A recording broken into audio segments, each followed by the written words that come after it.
Jeez. What is going on, YouTube? Welcome to the channel. I'm your host, JB360. And right here, we have my upgraded Stealth Bomber clone. And we're going to go through a quick overview of the upgrades that I've added to the bike, as well as do a top speed test today, hopefully before the sun goes down. And hopefully there's not a lot of cars, because the past couple of days I've been trying to do a top speed run and I have been stopped by either a car or just running out of road. But anyways, guys, let's go through it. So first and foremost, the most obvious is the upgraded controller. The bike originally had a 150 amp Saviton, and I replaced that with the 72680 Fardriver.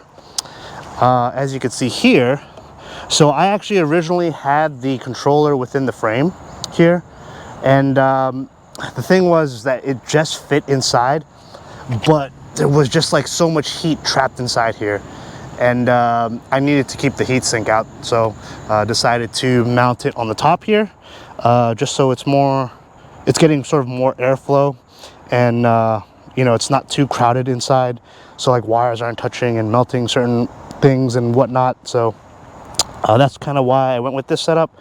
I actually just cut my own holes here in the frame for the wires, the phase wires, the battery connector. Ignore the little markers for the screws that I have here, but this is sort of the harness over here.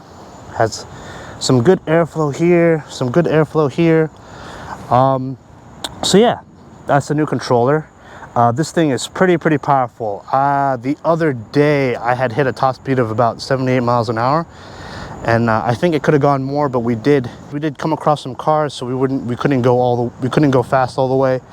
But yeah, this thing is considerably more powerful than the original stock controller. The other upgrade, which you don't see in here, is I actually upgraded the battery. I had gotten a 72 volt 50 amp hour Stealth Bomber battery from Kevin over in Northeast Battery, and that battery has a max current 400 amps and 150 amp continuous, and it's actually a Molicel pack. So this is kind of my first/second ride with it. I did have some BMS issues in the beginning, but I got to give a big shout out to e-bike guy. He helped me a lot with the BMS issue I was having. The bike was kind of cutting off, and we realized that the discharge current was set really low. So we adjusted that, and now it's running a lot better. But yeah, also shout out to Kevin for the Stealth Bomber battery. So far it's been great in terms of power and range. But yeah, big shout out to Kevin, big shout out to e-bike guy. He's actually the YouTuber that I got the parameters set and tuned for this Fardriver.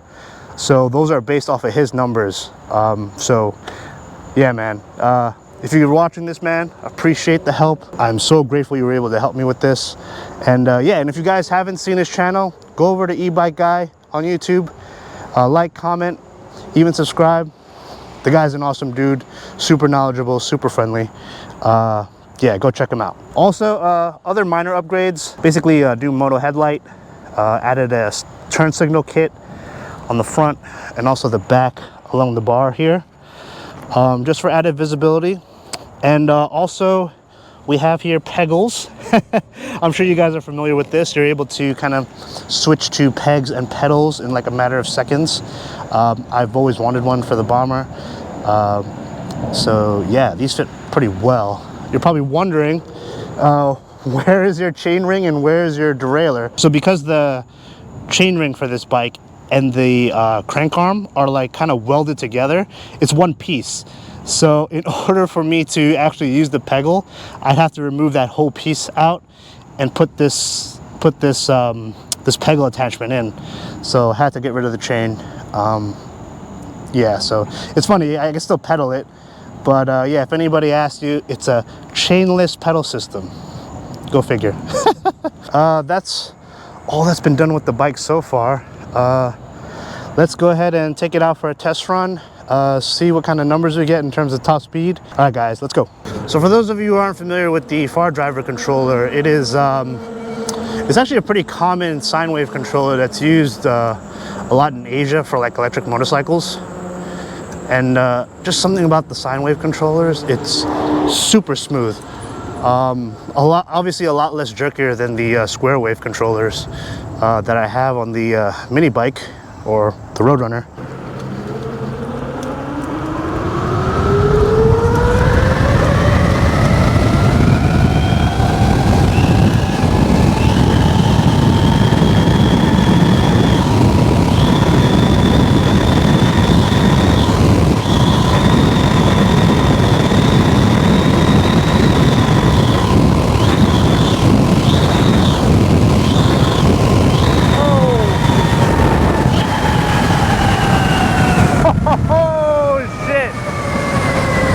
That is GPS verified. We hit 80 miles an hour. Oh my gosh. I'm not doing that again. I'm not doing that again. Oh my goodness. Holy moly. Oh, right there, max speed 80 miles an hour. Jeez. What the fuck? Oh my gosh. That thing is so quick. You have to really like kind of like watch it with this controller.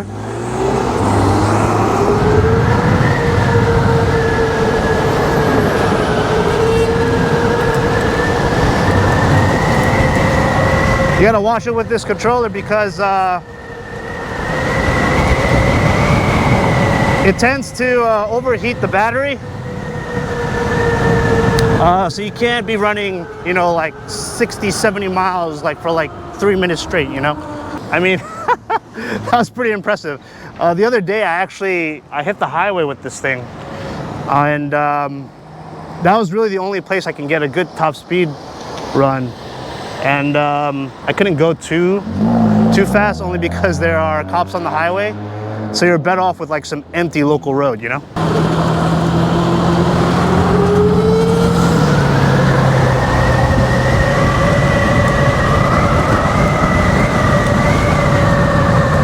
Like, it's so smooth. It's weird because with the Sabaton that I originally had on the bike, it felt kind of rough, even though it was a sine wave controller. Like, you know, the acceleration was kind of just like, I don't know how to explain it. It wasn't as the power delivery wasn't as smooth as the Fardriver. Oh, look at this guy.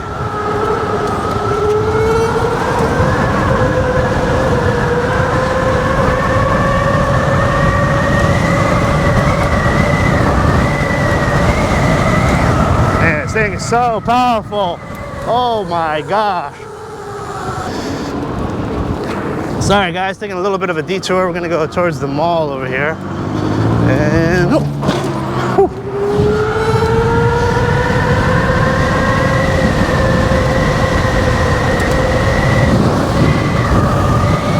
but yeah, I mean, the regen isn't where I wanted it to be, so I'm still kind of messing around with it.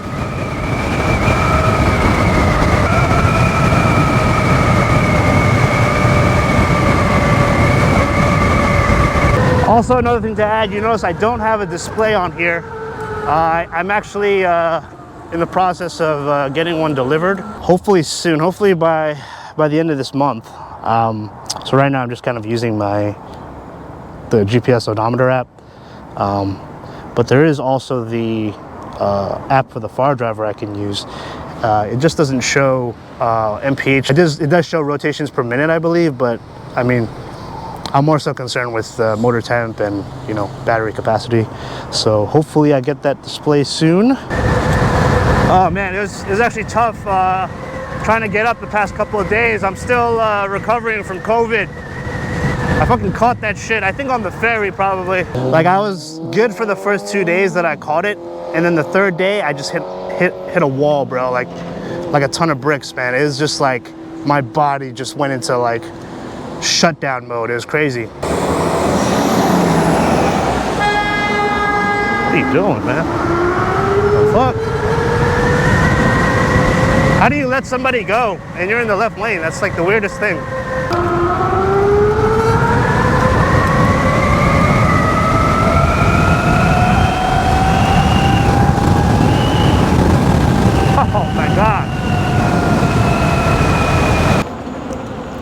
Ooh, I had to be careful here.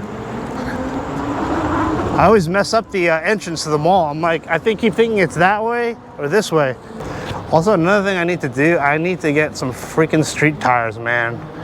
I've been looking all around for like 26x4 tires, but they don't sell many street 26x4 tires. I don't know. If you guys happen to know any, oh wow, they closed it off. Yeah, if you guys happen to know any good street tires, and don't mention the hookworms. I don't really like the hookworms that much. Those Maxxis hookworm tires, they're like so skinny, and I don't want skinny tires. I need fat tires, man. We got shitty roads in New York City. But yeah, man, this bike, you know, I've been wanting to get to working on it for quite some time. Jeez. My gosh, the fuck? There's a stop sign here. She didn't even stop. All right, guys. So let me show y'all the app for the Fardriver controller. I'm gonna connect here. Connected. You got kind of like a performance graph, which is pretty sick. Shows battery capacity, shows if your regen is on, your brake regen, motor temperature obviously, and speed and RPMs. I do wish that it displayed miles per hour, but I don't see it here. If you guys happen to, if any of you are familiar with the Fardriver app, if you can point out miles per hour, so I don't have to keep switching between here and also the GPS app. Yeah, man, this this controller was kind of interesting in terms of mounting it. So there's not many people know there's actually a cover on the top of the Stealth Bomber frame you could like remove. So in case you do fuck up the holes here, you can actually just throw the cover back on and act like it never happened.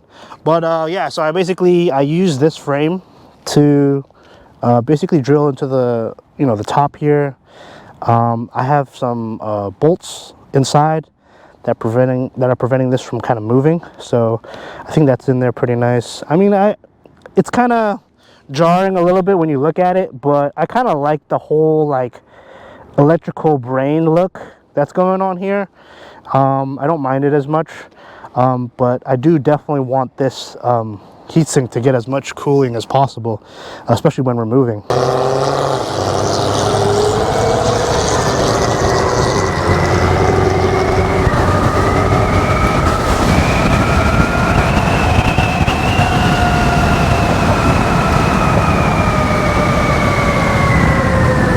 Like when I was doing the 70-mile speed runs the other day, that thing was freaking, that battery was hot. Hey, how's it going? Is that electric? Yeah. Pretty fast, it's like 80 miles an hour, I think. Yeah. It's like semi-off-road trail. You got like some nice one tracks here. But this is where I usually go to test out some of the review bikes when doing off-road. Ooh. Gotta be careful though for pedestrians. Let's see. All right, nice. There's like a big jump at the end of this trail, but I don't know if I want to hit it. I just finished putting together the Bomber last night, so I don't know if I want to. See right there? Look at that jump right there. That's a brutal one right there, yo. Woo-hoo.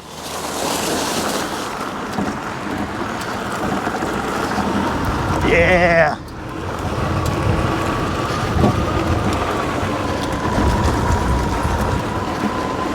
Not too bad.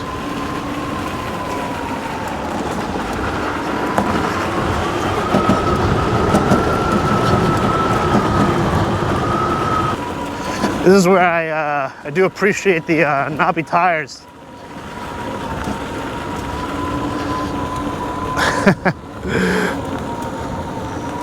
I always wondered, they have a golf course right next to like the path over here. I'm like, what if somebody like gets fucking flung with that shit, you know, like you know, like that shit just beams you right in the head. Like, what do you do? Can you sue? Yeah, there's definitely there's an off-road trail here. I just have to find it. They usually mark it with like red and blue. There's a nice one where like the slope is like almost at like 45 degrees. It's kind of crazy.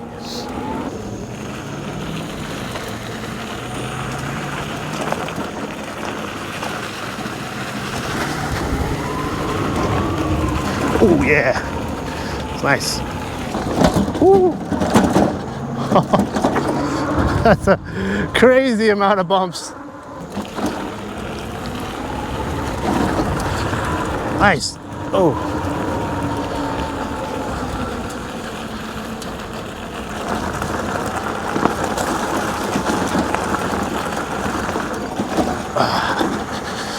Good job, Stealth Bomber. For those of you who are wondering where I got the Stealth Bomber from, I actually had gotten it from Sal, secondhand used. He sold it to me for a good price. I only paid like $3,000 for it, but it was in like kind of like rough shape. So I decided, yeah, it's a good price. I could restore it a little bit. Ooh. I think he may actually be ordering more in stock. He got rid of his last stock not too long ago, but I had actually just parked the bike like outside of his shop the other week, and like so many people that were just passing by wanted to check it out and actually wanted to buy it. Do I want to know what that is? I'm not familiar with this detour way. Yeah. I don't want to come across a mafia hit. But this is nice though. Get a little bit of light off-roading. What I want to do is start doing like trials, you know, like if it's like an empty path, like record a time on like a single track and basically just set a record so that other people can come to that same track and try and beat the record. It's kind of what I want to do. I don't even know where I am. Where is this? Oh, we're back here. This is the fast road we were on just before. I gotta get a dang Costco card, man. I'd always be trying to borrow my mother-in-law's Costco card. Ooh.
Hope y'all enjoyed the vlog today, and yeah, let me know what y'all think about my little Fardriver mod here.